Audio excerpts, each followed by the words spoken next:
Pat ba baru, dagani la pentep pakat kum kejing penmi hukum na ka sarkar, ha kabiadai bat kejing bu perking ye kino kejing yalang pat ba, na kaliang in charge district magistrate Riphoi district nongpo, ula pentep pat ba babaro kito kejing yalang pat ba, lani ki program ki banlong hapo jong ka kendai terik ujan wari hajar arpoan,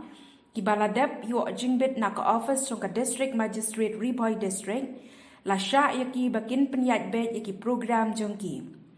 Henry ki weipat ki program, lani ki jingyalang padba ki banadu kasipau terik ujan uri hajar arpu shaning, ki baladep ban yo jingbin, ka office jong ka district magistrate Riphoi district, ka haban kmi biang sasisin, bat on sa jingtip sya kinong penyat. Henry ladaja ba kadon ki COVID-19 cases, ha kabaya ka jaga lahap ban penpena containment zone, ka jing bet lani ka permission ka balayo na ka office kan nom tri kamshu kublay shibun.